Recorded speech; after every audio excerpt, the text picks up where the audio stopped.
Hello students, and welcome to our discussion, this narrated PowerPoint about transitions for your Speech 1113 class.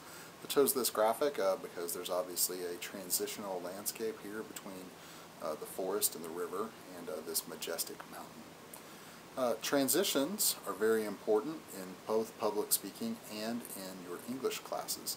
There's two types of transitions, however, that are used in a speech class. First is the verbal, and those are the actual words that a speaker uses to connect ideas. And the second is a physical transition, or the nonverbal movement that a speaker engages in to communicate a transition. We're going to discuss both of these different types of transitions. When I was a child, we were all told that we would have cars that flew. And I remember thinking that by the time I was an adult, that a vehicle such as the one you see displayed on your computer screen right now would be a reality, and that we would be there by the time I was old enough to drive. That of course is not the case, and we have yet to make such a transition between driving around on asphalt and skirting around in the air in a flying automobile.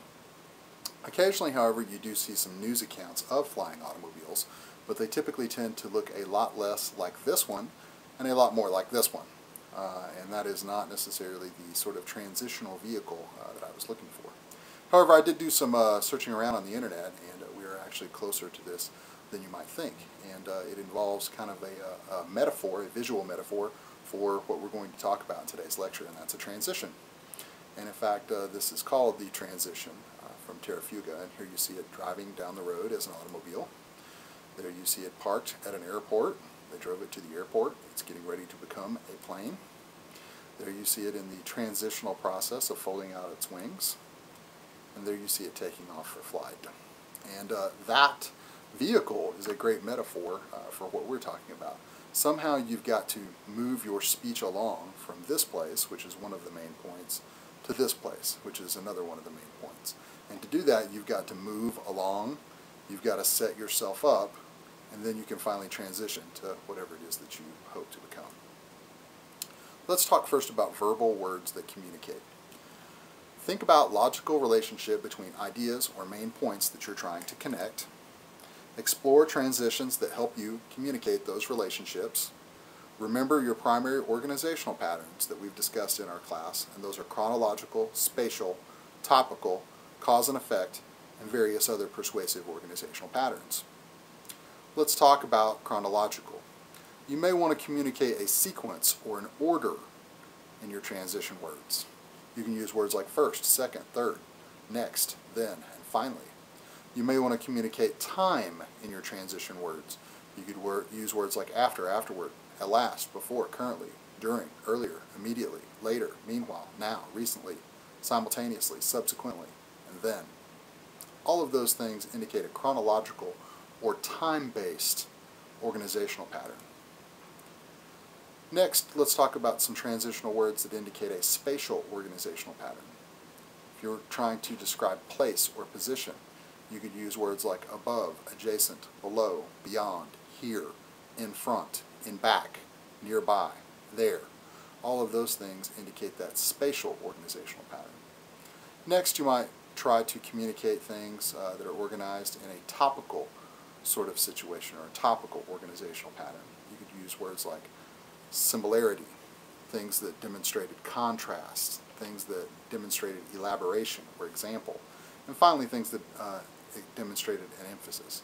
Let's look first at similarity. Also, in the same way, just as, so too, likewise, similarly, as opposed to contrast. But, however, in spite of, on the other hand, nevertheless, notwithstanding, in contrast, in contrary, still, yet, elaboration or example, for instance, namely, specifically, to illustrate, or emphasis, even, indeed, in fact, of course, and truly. Next, let's look at persuasive organizational patterns. You have things like cause and effect. You might use words like accordingly, consequently, hence, so, therefore, and thus. You also have words that indicate additional support or evidence for a point that you're already making. Additionally, again, also, and, as well, besides, equally important, further, furthermore, in addition, moreover, and then. Then finally, for conclusions, or to signify that you're coming to a conclusion, that you're wrapping your speech up, things that indicate conclusion or summary. Finally, in a word, in brief, in conclusion, in the end, in the final analysis, on the whole, thus, to conclude, to summarize, in sum, and in summary. All of those indicate a concluding sort of relationship to the material that's come before. Next, let's talk about physical transitions. And these are things that you're going to want to do in front of the audience in order to communicate that there's a transition happening. You're going to start off and you're going to have your introduction. You're, of course, going to participate in the 4 parts of the introduction, which is your attention getter, your credibility statement, your statement of thesis, and your preview of the main points. You'll then have your first main point, and you'll want to move around a little bit. Maybe go to a different part of the room. Go to a different part of the room to explain your second main point, and yet a different part of the room to maintain or to explain that final main point. And then, of course, finally, you'll want to come back and deliver a conclusion.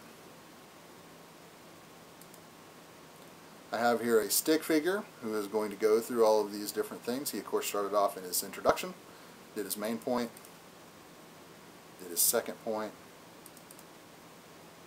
did his third point, and then finally ends up delivering his conclusion by stepping up a little bit, lowering his voice slightly, and delivering the conclusion. So these are the things that you can do to create effective verbal and nonverbal transitions in your speeches. I hope that you learned something that will help you to deliver a better speech both in this class and in other public speaking situations that you might find yourself in the future. Remember, the plane is a metaphor. How are you going to get from the car to in the air? And the answer is that you need a transition, and you're going to need to set that transition up. And it may take you a little while to think of a good one, but eventually you will get there. Have a good day.